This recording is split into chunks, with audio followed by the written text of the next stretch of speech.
Hello साथियों, कैसे हैं आप सभी। मैं हरिओम एक बार फिर आप सभी का आपके अपने परिवार जीएस कंपटीशन इंस्टीट्यूट में हार्दिक स्वागत करता हूं। चलिएगा भाई, हर एक बच्चा आज भी क्लास में अपने सभी साथी और दोस्त और चाहने वालों के साथ क्लास को शेयर कर दे जोरदार तरीके से, जिससे हर एक बच्चा जुड़ सके भाई इस क्लास में। बच्चा ये नंबर सिस्टम की दूसरी क्लास है और हमारा जो मैथमेटिक्स में टॉपिक है वो अनुपात, समानुपात, रेशियो एंड प्रोपोर्शनल हमने पहले कंप्लीट कर लिया है। आज ये दूसरे चैप्टर का दूसरा क्लास है भाई। नंबर सिस्टम हमारा चैप्टर चल रहा है। प्रत्येक बच्चा शानदार तरीके से समझ रहा होगा भाई। बहुत ही ज़बरदस्त तरीके से ये चैप्टर आपके सामने चलाया जा रहा है, तो हर एक बच्चा भी क्लास में जुड़ा करे और बेसिक तरीके से कॉन्सेप्ट सीखे भाई। कौन कौन से कॉन्सेप्ट हमारे बनते हैं नंबर सिस्टम में, क्या क्या बातें हम सीखेंगे, हर एक बच्चा ध्यान से समझेगा और अपने सभी साथी के साथ क्लास में आया करें। और जो बच्चा भाई क्लास में नया रहता है वो चैनल को सब्सक्राइब कर लिया करे, परिवार का हिस्सा बन जाया करे और अपने सभी साथी के साथ क्लास को शेयर कर दिया करें, जिससे हर एक बच्चे तक ये क्लास पहुंच सके। तो प्रत्येक बच्चा शेयर करके अपने सभी साथी तक आ जाए। अपने हर एक प्लेटफॉर्म पर, ऑनलाइन प्लेटफॉर्म जो भी हर एक बच्चा यूज कर रहा है सभी जगह पर शेयर कर दे और शेयर करके आ जाए। नोटबुक और पेन लेकर बैठे और लाइक कर दे क्लास को और कमेंट करके बताए भाई कि क्लास कैसी लग रही है। आ जाइएगा भाई, जल्दी से आइए, हर एक बच्चा आ जाए। बच्चा ये क्लास आपकी उत्तर प्रदेश पुलिस कांस्टेबल की न्यू वैकेंसी के लिए क्लासें आपकी बेसिक तरीके से स्टार्ट की गई हैं। आपके जो क्लासें हैं 3 महीने पहले इसलिए स्टार्ट की गई हैं, जिससे आपके एग्ज़ाम जब हो तो आप एग्ज़ाम तक आपका कोर्स कंप्लीट हो सके और आपके पास जो भी नोट्स आप बना रहे हैं वो सारी नोट्स आपके पास उपलब्ध हो। जो एग्ज़ाम के लिए आपका सिलेबस है सारे चैप्टर कंप्लीट हो जाए, बेसिक तरीके से कॉन्सेप्ट आपका क्लियर हो जाए, जिससे आपको एग्ज़ाम में कोई भी क्वेश्चन किसी भी टॉपिक से बने तो आप आसानी से उसे क्या कर पाएँ भाई, सॉल्व कर सकें। तो हर एक बच्चा आ जाए और बैठ जाए नोटबुक और पेन लेकर। फिर इसके बाद देखिए भाई नंबर सिस्टम में हमने बच्चा क्या पढ़ा था कल की क्लास में, एक बार रिवीजन कर लेते हैं भाई। और जो बच्चा भाई कल की क्लास में नहीं जुड़ा था अपने सभी साथी के साथ जुड़ जाए और समझे यहाँ पर नंबर सिस्टम में हम लोग क्या पढ़ रहे हैं। बच्चा बहुत ही बेसिक तरीके से क्लास आपकी चलाई जा रही है, एकदम जीरो लेवल से। तो प्रत्येक बच्चा जुड़ा करे और लाभ उठाया करे क्लासों का। बच्चा हमने कल की क्लास में पढ़ा था भाई नंबर सिस्टम, संख्या पद्धति क्या होती है, इसके बारे में हमने कल की क्लास में जाना था भाई। संख्या पद्धति क्या होती है, संख्याओं के अध्ययन करने वाली प्रणाली को भी संख्या पद्धति कहते हैं। इसके बाद हमने जाना था भाई कि संख्या में जो हमारा संख्या होता है, नंबर होता है, उसमें सबसे पहले अंक आते हैं। तो अंक क्या होते हैं भाई, तो हमने जाना था भाई 0 से लेकर 9 तक की जो अंक होते हैं, जो डिजिट होते हैं, जो सिंबल होते हैं 0 से लेकर 9 तक के, वो अंक कहलाते हैं। और इन्हें ही क्या कहते हैं भाई, मूल अंक कहते हैं। मूल अंक कहते हैं या सार्थक अंक भी कहते हैं। मूल अंक क्यों कहते हैं बच्चा, क्योंकि इन्हीं अंकों से मिलकर आपकी संख्या बनती है, इसलिए मूल अंक कहते हैं। सार्थक अंक मतलब अगर ये अंक ना मिले तो किसी भी संख्या का कोई भी अर्थ नहीं होगा, इसलिए इन्हें सार्थक अंक भी कहते हैं। इसके बाद हमने बच्चा पढ़ा था संख्याओं का विभाजन, और संख्याओं के विभाजन में हमने सम्मिश्र संख्या पहले पढ़ा था भी, कॉम्प्लेक्स नंबर। कौन सी भी, सम्मिश्र संख्या, कॉम्प्लेक्स नंबर 2 प्रकार की होती है, हमने ये जाना था भी, वास्तविक संख्या और अवास्तविक संख्या। बच्चा सम्मिश्र संख्या में हमने सबसे पहले वास्तविक संख्या और अवास्तविक संख्या। वास्तविक संख्या भाई जो दुनिया में जितनी भी संख्याएं होती हैं वो सभी लगभग वास्तविक संख्याएं होती हैं। अवास्तविक संख्या मतलब रूट के अंदर इमेजिनरी नंबर, मतलब काल्पनिक संख्याएं। रूट के अंदर किसी भी नंबर पे माइनस में हो, कोई भी नंबर माइनस में हो, कोई भी अंक माइनस में हो रूट के अंदर, तो वो काल्पनिक संख्या या इमेजिनरी नंबर या अवास्तविक संख्या कहलाती है। इसके बाद हमने बच्चा पढ़ा था कि भाई वास्तविक संख्या 2 टाइप की होती हैं। कौन कौन सी संख्या भाई वास्तविक संख्या होती है, परिमेय संख्या और अपरिमेय संख्या। फिर इसके बाद हमने जाना था परिमेय संख्या कौन कौन सी होती है भाई। कौन सी संख्या परिमेय संख्या होगी, तो परिमेय संख्या भाई P/Q के रूप में होती है, और Q is not equal to 0 होगा तो परिमेय संख्या होगी। इसके बाद हमने जाना था भाई कि और कौन सा परिमेय संख्या हो सकती है, तो बच्चा कह रहा था कि भाई कि जो पूर्ण वर्ग संख्याएं होती हैं वो भी परिमेय संख्याएं होती हैं। इसके बाद आपके पास जो शांत दशमलव और आवर्ती दशमलव संख्याएं होंगी वो भी परिमेय संख्या होंगी। शांत दशमलव और आवर्ती दशमलव संख्याएं बच्चा क्या होंगी, कौन सी संख्या होंगी भाई, परिमेय संख्या होंगी। इसके बाद अपरिमेय संख्या भाई P/Q के रूप में नहीं होना चाहिए, वो अपरिमेय संख्या, और पूर्ण वर्ग संख्या नहीं होना चाहिए, वो भी अपरिमेय संख्या, और अनावृत्ति दशमलव संख्याएं वो भी बच्चा क्या हो जाएंगी, अपरिमेय संख्याएं हो जाएंगी। तो ये बातें हमने कल की क्लास में बच्चा पढ़ा था, बहुत ही शानदार तरीके से सीखा था हमने कल की क्लास में। तो हर एक बच्चा, जो बच्चा कल की क्लास में नहीं जुड़ा था जुड़ ले भाई, देख ले प्लेलिस्ट में हमारे, जाकर समझ ले कैसे हमने बेसिक तरीके से कॉन्सेप्ट को क्लियर किया था। उसी के आगे आज चलेंगे भाई, आगे समझिए भाई संख्याओं का विभाजन में हमने कहाँ तक पढ़ लिया था भाई, अपरिमेय संख्या तक पढ़ लिया था। उसी के आगे अगली संख्या देखिए भाई, संख्याओं के विभाजन में अगली संख्या कौन सी है, प्रत्येक बच्चा ध्यान दे भाई, कौन सी संख्या है भाई, भाज्य संख्या। भाज्य संख्या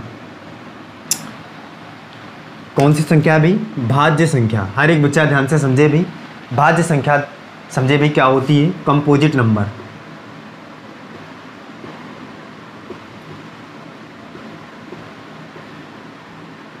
कौन सी भाई, कंपोजिट नंबर, भाज्य संख्या। भाज्य संख्या क्या होती है बच्चा, इसके नाम से ही पता चल रहा है।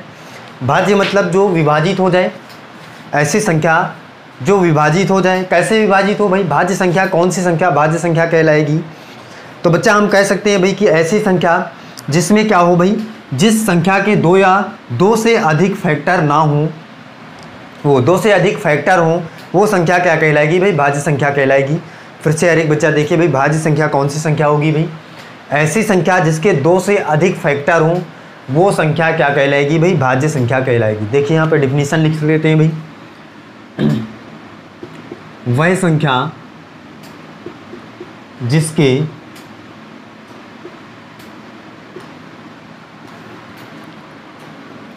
दो से अधिक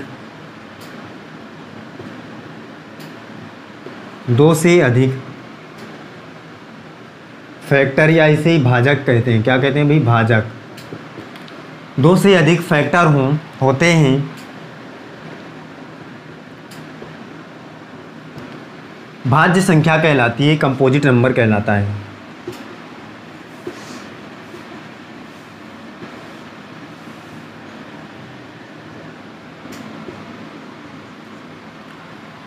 समझ में आया भाई, सभी को क्लियर हुआ कौन सी संख्या भाज्य संख्या कहलाएगी। तो वह संख्या जिसके दो से अधिक फैक्टर या भाजक होते हैं, भाज्य संख्या कहलाती है। जैसे यहाँ पे देखिए भाई बच्चा, कौन सी संख्या, जैसे अगर मैं बात करूँ 4, तो 4 के देखिए भाई कितने फैक्टर हैं, तो बच्चा कहेगा भाई 4 है। तो 4 किस किस नंबर से भाई डिवाइड हो सकता है, 4 पहली बात तो 1 से, दूसरी बात 4 से, और 4 फिर 2 से भी डिवाइड होगा। हर एक बच्चे को ये बात समझ में आई भाई। देखो इसको 2 से अधिक फैक्टर हैं, 3 फैक्टर हैं, इसलिए बच्चा कौन सी संख्या हो जाएगी, भाज्य संख्या हो जाएगी। क्लियर। इसके बाद अगला देखिए भाई, इसी प्रकार से अगला उदाहरण देखिए भाई, 8 देख लीजिए, 8 है भाई। देखिए यहाँ पे इसके कितने फैक्टर हैं, पहली बात तो बच्चा 1 हो जाएगा, क्योंकि 1 सभी का फैक्टर होता है, 1 सभी भी नंबर का फैक्टर होता है, 1 से सभी नंबर कट जाते हैं। दूसरा ये 8 खुद हो जाएगा, तीसरा ये 4 हो जाएगा, चौथा ये 2 भी हो जाएगा। क्लियर हुआ भाई। इसके देखिए 2 से अधिक फैक्टर हैं, तो ये भी कौन सी संख्या हो जाएगी, भाज्य संख्या हो जाएगी। इसी प्रकार अगर मैं यहाँ पे देखूँ भाई 3, तो बच्चा देखिए भाई ये 3 के कितने फैक्टर हैं, बच्चा कहेगा भाई 1 तो है सबका, 1 क्योंकि सभी का होता है फैक्टर, 3 है। 3 के अलावा क्या इसके कोई भी फैक्टर हैं, भाई बच्चा कहेगा कोई भी फैक्टर नहीं है भाई, 3 के अलावा इसके केवल 2 फैक्टर हैं। कह रहा है 2 से अधिक फैक्टर होने पर ये कौन सा संख्या होगी भाई, भाज्य संख्या होगी। इसका मतलब 2 है, तो ये क्या होगी, भाज्य संख्या नहीं होगी। क्लियर हो गया भाई सभी को। बताइए भाज्य संख्या पहचान लेंगे, बताइएगा भाई। हर एक बच्चा बताया भाई, सभी को क्लियर है सारी बातें हर एक बच्चे को क्लियर है भाई। भाज्य संख्या से रिलेटेड सारी चीज़ें आपको क्लियर है। भाज्य संख्या कौन सी संख्या होगी भाई, जिसके 2 से अधिक फैक्टर होंगे, भाजक होंगे, वह संख्या भाज्य संख्या कहलाएगी। आगे चलें, आगे देखिएगा भाई, अभाज्य संख्या सीखिए। भाज्य संख्या तो हमने सीख लिया भाई कि जिसके 2 से अधिक फैक्टर होंगे वही भाज्य संख्या कहलाएगी। आगे चलिए दूसरा नंबर देखिए, अभाज्य संख्या। अभाज्य संख्या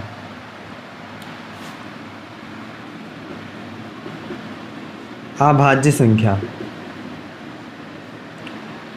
अभाज्य संख्या मतलब क्या होता है भाई, प्राइम नंबर।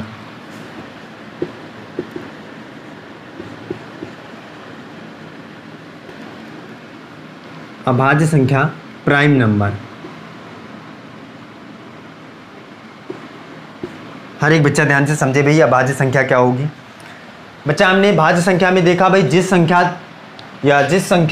वह संख्या जिसके 2 से अधिक फैक्टर होंगे वह भाज्य संख्या होगी। और अभाज्य संख्या क्या हो जाएगी भाई, इसका विपरीत, जिस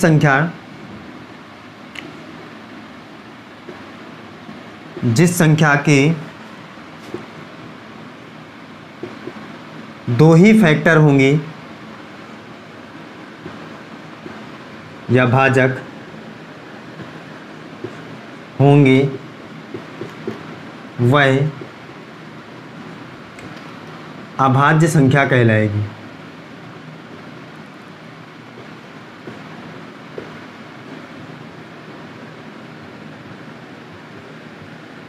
वह अभाज्य संख्या कहलाती है। क्लियर हुआ भाई सभी को? अभाज्य संख्या कौन सी होगी भाई? जिस संख्या के दो ही फैक्टर होंगे, केवल दो फैक्टर होंगे, वह संख्या कौन सी संख्या होगी भाई? अभाज्य संख्या होगी। देखिएगा बच्चा, समझिए यहाँ पे, जैसे अगर मैं कहूँ कि भाई 3, तो बच्चा कहेगा भी इसका एक फैक्टर 1 है, एक फैक्टर 3 है, इसके अलावा कोई भी नहीं होगा। 2, बच्चा कहेगा भाई इसके एक फैक्टर 1 है, इसे एक फैक्टर 2 है, इसके अलावा कोई भी नहीं है। इसी प्रकार 5, इसका एक फैक्टर 1 है, एक फैक्टर 5 है, इसके अलावा कोई भी नहीं है। इसी तरह अगर आगे हम देखें भाई तो 11, इसका एक फैक्टर 1 है, एक फैक्टर 11 है। इस प्रकार की संख्या भाई क्या कहलाएगी? अभाज्य संख्या कहलाएगी। जिसमें दो ही फैक्टर होंगे वह अभाज्य संख्या कहलाएगी। क्लियर हुआ भाई सभी को? बताइए, सभी को सारी बातें क्लियर हैं? भाज्य संख्या, अभाज्य संख्या सभी को क्लियर हो गया? बताइएगा, आगे चले भाई। हर एक बच्चा क्लियर है सभी को? कमेंट करके बताए भाई कि आगे चलिए, सारी बातें यहाँ तक की क्लियर हैं।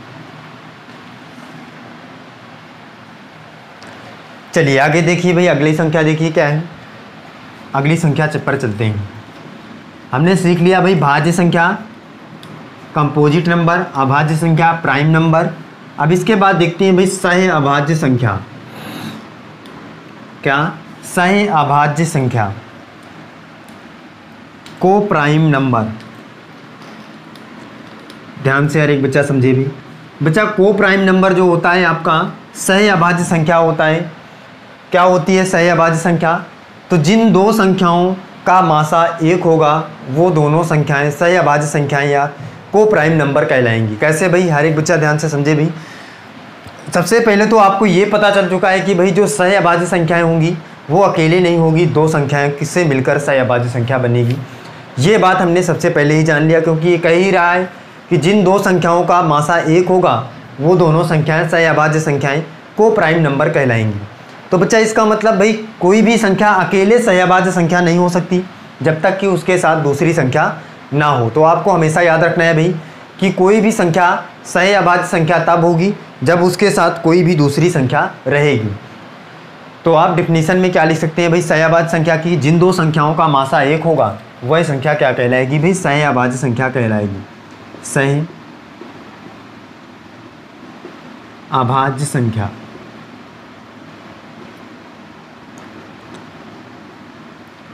को प्राइम नंबर।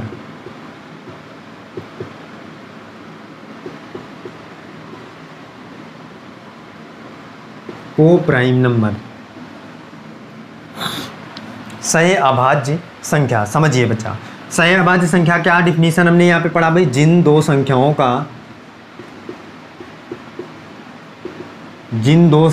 का मासा 1 होगा वे संख्याएं सह अभाज्य संख्या कहलाती हैं या कहलाएंगी।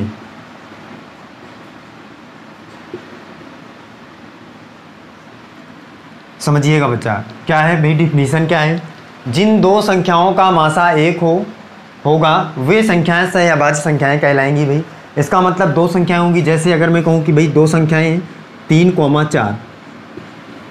अब अगर हम इन दोनों का मासा निकालें भाई तो इन दोनों का मासा कितना आएगा? बच्चा कहेगा भाई कि इन दोनों का मासा कितना आएगा? 1 आएगा। तो इसका मतलब ये सह अभाज्य संख्या हो जाएंगी भाई। इसी प्रकार से अगर मैं बात करूं भाई कि आपके पास अगला नंबर कौन सा है? 5 और 6।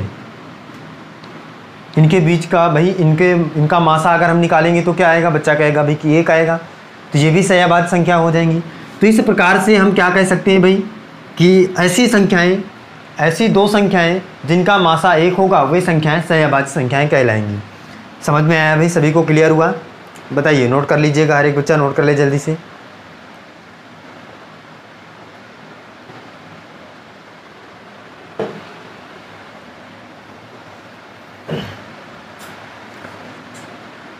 इसके बाद आगे चलिए भाई, आगे चलते हैं और आगे सीखते हैं भाई।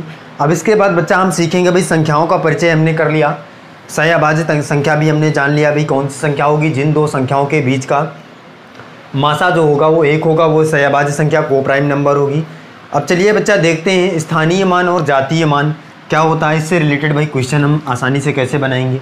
हर एक बच्चा ध्यान से समझे भाई इसकी बात को, ये क्या है, इनसे रिलेटेड कैसे क्वेश्चन बनेंगे, इनके बारे में बहुत ही बेसिक तरीके से जानते हैं। हर एक बच्चा ध्यान से समझे भाई। और जो बच्चा भाई क्लास में नया है वो चैनल को सब्सक्राइब कर ले, परिवार का हिस्सा बन जाए और अपने सभी साथी तक क्लास को शेयर कर दे, जिससे हर एक बच्चा जुड़ सके भी और लाभ उठा सके इन क्लासों का। जो क्लासें बच्चा आपकी चलाई जा रही हैं बहुत ही बेसिक तरीके से, शानदार तरीके से, ज़बरदस्त तरीके से ये क्लासें चल रही हैं, तो प्रत्येक बच्चा इन क्लासों में जुड़ा करे और सीखे भाई, हर एक कॉन्सेप्ट को क्लियर करे। देखिए स्थानीय मान और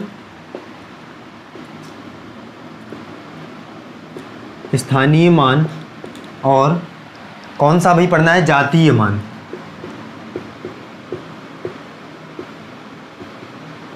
स्थानीय मान और जातीय मान आपको पढ़ना है भाई, हर एक बच्चा ध्यान से समझेगा भाई। स्थानीय मान और जातीय मान क्या होते हैं, कैसे इनसे रिलेटेड क्वेश्चन बनते हैं, बहुत ही शानदार तरीके से सीखिए। स्थानीय मान और जातीय मान में हम सबसे पहले लेते हैं बच्चा कौन सा, स्थानीय मान के बारे में हम पढ़ते हैं, स्थानीय मान, और इसे इंग्लिश में क्या कहते हैं भाई, प्लेस वैल्यू। क्या कहते हैं बच्चा इंग्लिश में, प्लेस वैल्यू, स्थानीय मान। प्रत्येक बच्चा ध्यान से समझे भाई। बच्चा स्थानीय मान क्या होता है, जातीय मान क्या होता है। स्थानीय मान का मतलब होता है किसी भी अंक का स्थान बताना, जो आपके पास संख्या दी गई है उस संख्या में किसी भी अंक का स्थान को बताना, स्थान को प्रदर्शित करना ही स्थानीय मान कहलाता है। उस अंक का स्थानीय मान होता है जिस भी संख्या में आप जिस अंक का स्थान प्रदर्शित कर रहे हैं, बता रहे हैं, उस संख्या का वह स्थानीय मान कहलाता है। कैसे, जैसे अगर मैं बच्चा कहूँ कि किसी भी संख्या में कोई भी अंक आपको दिया गया है और उस अंक का आपको स्थान बताना है कि भाई वो किस स्थान पर है उस संख्या में, तो वही आपका जो मान आएगा निकल कर, वही मान आपका क्या कहलाता है भाई, स्थानीय मान कहलाता है। और किसी भी संख्या के सभी अंकों का स्थानीय मान प्लस करने पर वह संख्या के बराबर होता है। क्या भाई बात समझिएगा, किसी भी संख्या का प्रत्येक अंक का स्थानीय मान निकालने पर जो स्थानीय मान है उसका योग उस संख्या के बराबर होता है हमेशा। कैसे, देखिए यहाँ पे एक एग्जाम्पल लेकर हम देखते हैं। बच्चा आपके सामने एक संख्या मैंने लिख दी है यहाँ पे 2834 और इसमें से आपको सबसे पहले प्रत्येक अंक का स्थानीय मान निकालना सिखाएं हम। तो अगर मैं पूछूं भाई 4 का स्थानीय मान क्या होगा, तो 4 का स्थानीय मान 4 हो जाएगा। स्थानीय मान निकालते कैसे हैं भाई, ये तो हमें पता है भाई कि स्थानीय मान क्या होता है भाई, जिस भी संख्या के अंकों का हम जिस अंक का स्थानीय मान निकालेंगे वो किस स्थान पर है, ये जब प्रदर्शित कर देंगे हम तो वही स्थानीय मान हो जाएगा। निकालते कैसे भाई, यहाँ पे 4 देखिए, 4 को अगर हम देखें तो ये लास्ट में है संख्या के, 4 अंक जो है वो लास्ट में है संख्या के, इसके बाद कोई भी अंक नहीं है, इसलिए इसका स्थानीय मान 4 हो जाएगा। इसी प्रकार अगर हम 3 की बात करें भाई, 3 देखो अगर लास्ट से देखें तो दूसरे नंबर पे है, इसके बाद में कितना अंक है, 1 अंक है, तो इसमें 0 लगा दीजिएगा।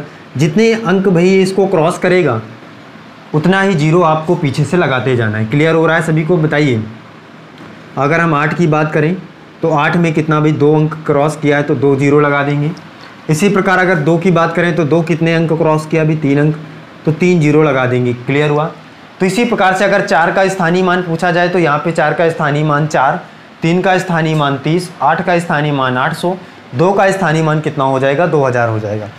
और मैंने ये अभी आपको बताया कि जब भी आप किसी भी संख्या का स्थानीय मान निकालेंगे तो स्थानीय मान प्रत्येक अंक का स्थानीय मान जोड़ने पर वही संख्या प्राप्त होना चाहिए। तो आप देख लीजिएगा भाई, इसको इन सभी को जोड़ेंगे तो यही संख्या प्राप्त हो जाएगी। कैसे भाई, क्या है 2000 है, फिर क्या है 800 है, फिर क्या है 30 है, फिर क्या है 4 है, सभी को जोड़िए तो कितना आ जाएगा 4, और ये यहाँ पे 3, और ये यहाँ पे 8, और ये 2 आया भाई। बताइए सभी स्थानीय मान को हमने प्लस किया तो भी हमें वही संख्या प्राप्त हो गई। तो आप यहाँ पे कह सकते हैं भाई कि किसी भी संख्या के सभी अंकों का स्थानीय मान का योग उस संख्या के बराबर होता है। क्या भाई? किसी भी संख्या के सभी अंकों का स्थानीय मान का योग उस संख्या के क्या होता है? बराबर होता है। ये हमने यहाँ से क्लियर कर लिया। तो इसका मतलब क्या हो जाएगा भाई? स्थानीय मान हमने निकालना सीख लिया। किस प्रकार से? कुछ इस प्रकार से। हर एक बच्चे को क्लियर है भाई? कमेंट करके बताए भाई। स्थानीय मान निकाल लेगा प्रत्येक बच्चा? बताए भाई कमेंट करके। क्लियर है? तो आगे चलें। एक एग्जाम्पल और देख लीजिएगा भाई। हर एक बच्चा इसका निकाल के बताएगा स्थानीय मान क्या आएगा प्रत्येक अंक का। बताइएगा भाई जल्दी से कि 1 का अगर स्थानीय मान निकालें तो भी 1 हो जाएगा, 0 का निकालेंगे तो 0 ही आ जाएगा क्योंकि यहाँ पे 0 का कोई मतलब ही नहीं। और 2 का निकालेंगे तो कितना आ जाएगा भाई? 2 के बाद 2 0। 3 का निकालेंगे तो 3 के बाद 3 0। और इसका निकालेंगे भाई 6 का तो 6 के बाद 4 0। और 7 का निकालेंगे तो 7 के बाद कितना 0 भाई? 5 0। क्लियर है? तो हर एक अंक का स्थानीय मान इस प्रकार से हो जाएगा। नोट कर लीजिएगा भाई, जल्दी से नोट कर लिए। फिर इसके बाद चलते हैं भाई हम जातीय मान या इसे ही बच्चा अंकीय मान कहते हैं, इसके बारे में पढ़ते हैं।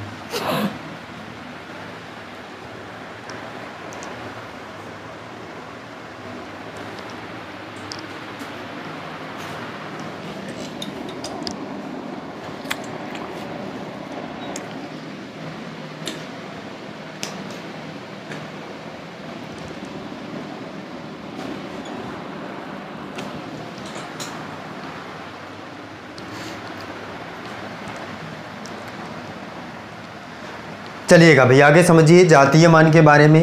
अंकीय मान इसे ही कहते हैं, इसके बारे में सीखिए। स्थानीय मान तो हमने बच्चा बहुत ही बेसिक तरीके से सीख लिया भाई कि जब भी हम किसी भी संख्या के किसी भी अंक का स्थानीय मान निकालेंगे तो वह अंक कितने अंक पीछे से क्रॉस करके आया है उतने ही 0 उसके बाद लगा देंगे, वही उस संख्या का क्या हो जाएगा? वही उस अंक का स्थानीय मान हो जाएगा। चलिए देखिए जातीय मान अंकीय मान के बारे में समझिए। क्या भाई? जातीय मान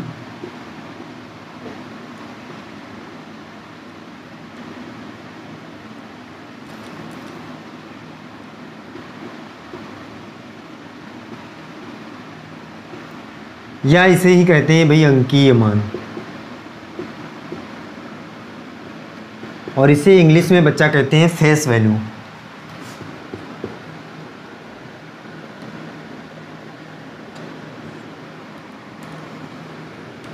हर एक बच्चा ध्यान से समझे भाई। जातीय मान अंकीय मान मतलब फेस वैल्यू क्या होगी? फेस वैल्यू का मतलब होता है बच्चा जैसी संख्या फेस से दिखती है, मतलब जैसी देखने में संख्या लगती है वही उसका अंकीय मान हो जाएगा, वही उसका जातीय मान हो जाएगा, वही उसका फेस वैल्यू हो जाएगा। मतलब जो भी संख्या जिस प्रकार से आपको दिखती है वही उसका क्या हो जाएगा? अंकीय मान हो जाएगा, जातीय मान हो जाएगा। जैसे मैंने आपके पास एक संख्या लिखी है आपके सामने, और इसमें से अगर हम 7 का अंकीय मान निकालें तो भाई 7 हो जाएगा, 5 का अंकीय मान निकालें तो 5 हो जाएगा, 3 का अंकीय मान निकालें तो 3 हो जाएगा, और 2 का अंकीय मान निकालें तो कितना हो जाएगा भाई? 2 हो जाएगा। जैसी संख्या जिस प्रकार से दिखती है वैसी ही क्या हो जाएगी भाई? उसका अंकीय मान हो जाएगा। क्लियर है सभी को? बताइए। जैसी जो संख्या दिखती है भाई, जैसा जो अंक दिखता है वही आपका क्या हो जाता है? स्थानीय वो अंकीय मान हो जाता है। जिस प्रकार से कोई भी अंक दिखेगा आपको तो वही आपका उसका अंकीय मान हो जाएगा, वही उसका फेस वैल्यू हो जाएगा। अगला एक एग्जाम्पल और लेके देखते हैं भाई। इसमें देखिए, अगर हम देखें भाई 0 का स्थानीय वो अंकीय मान तो 0, 2 का अंकीय मान 2, 9 का स्थान वो अंकीय मान 9, 4 का अंकीय मान 4। तो यहाँ पे कितना हो जाएगा भाई? ये सभी का अंकीय मान हमने यहाँ से शानदार तरीके से निकाल लिया। क्लियर हुआ भाई सभी को? आगे चलें।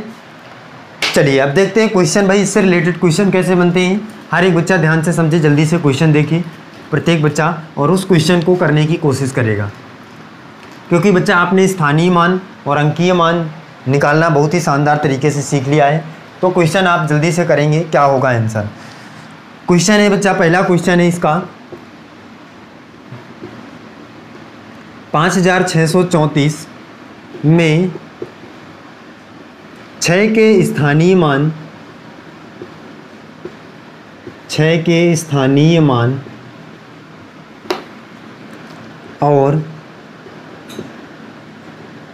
3 के जातीय मान,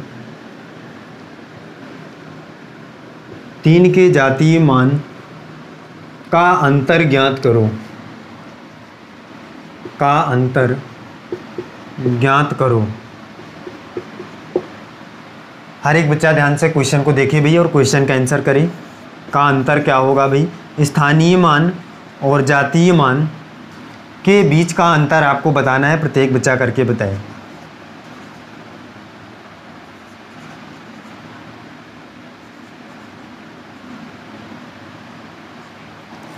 बताइएगा भाई कौन सा ऑप्शन सही होगा। हर एक बच्चा जल्दी से करके बताए, कमेंट करके बोले कि कौन सा ऑप्शन सही होगा।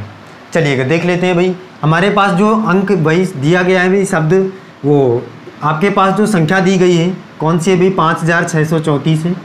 और इसमें से आपको बताना है भाई 6 के स्थानीय मान। इसका मतलब सबसे पहले तो 6 का स्थानीय मान निकाल लीजिएगा बच्चा। स्थानीय मान मतलब जो जितने अंक ये क्रॉस करके आया भाई, तो इसका स्थानीय मान कितना हो जाएगा भाई? 600। फिर आपको बताना है भाई 3 का जातीय मान। इसका मतलब 3 का जातीय मान तो 3 ही हो जाएगा। और दोनों के बीच का अंतर निकालना है, तो भाई अंतर का मतलब होता है इनको माइनस करना। तो माइनस कर लेंगे तो कितना आ जाएगा? यहाँ पे 7 और ये यहाँ पे आ जाएगा 9 और ये 5, तो कितना आ जाएगा भाई? 597। 597 कौन सा ऑप्शन है? ऑप्शन नंबर डी इस क्वेश्चन का राइट आंसर हो जाएगा भाई।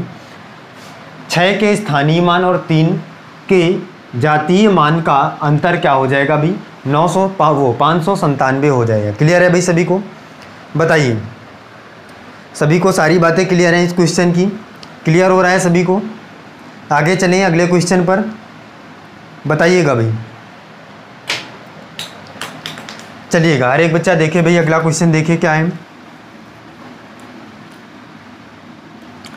अगला क्वेश्चन प्रत्येक बच्चा ध्यान दे। अगला क्वेश्चन है बच्चा 2834 में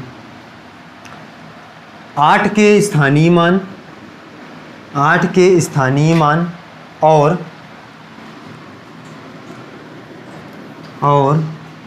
5629 में 5629 में 2 के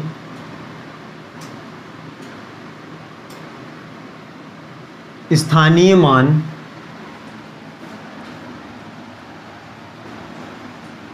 का अंतर ज्ञात करो। का अंतर क्या होगा ये आपको बताना है। हर एक बच्चा करके बताएगा भी।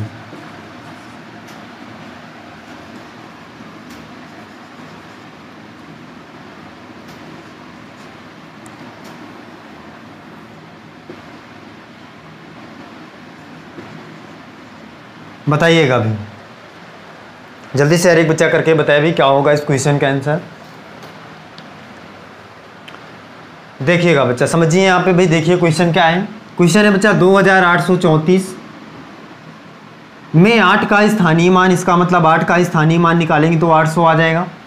फिर अगली संख्या है 5629 में 2 का स्थानीय मान। इसका मतलब 20 हो जाएगा अभी 2 का स्थानीय मान। और दोनों के बीच का अंतर निकालना है, तो 800 में 20 का अंतर निकाल लेंगे भाई, माइनस कर लेंगे तो कितना आ जाएगा ये? तो बच्चा बताएगा भाई कि कितना आ जाएगा ये? 780 आ जाएगा हमारा राइट आंसर। तो किस ऑप्शन में भी? ऑप्शन नंबर डी पर है। तो इस क्वेश्चन का क्या हो जाएगा? राइट आंसर डी नंबर हो जाएगा 780। बताइएगा अभी सभी को सारी बातें क्लियर हैं? हर एक बच्चा बताए कि यहाँ तक की सारी बातें क्लियर हैं, सारे क्वेश्चन समझ में आए हैं। कमेंट करके प्रत्येक बच्चा बताएं। और जो बच्चा अभी क्लास में नया है चैनल को सब्सक्राइब कर ले, अपने सभी साथी तक क्लास को शेयर कर दे, जिससे हर एक बच्चा जुड़ सके और क्लास का लाभ उठा सके।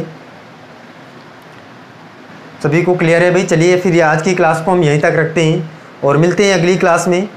और हर एक बच्चा भी जुड़ा करे क्लास को, शानदार तरीके से भी इस क्लास को प्राप्त करें और लाभ उठाए और एग्ज़ाम को क्रैक कर जाए। चलिए फिर मिलते हैं अगली क्लास में। आज के लिए बस इतना ही। जय हिंद।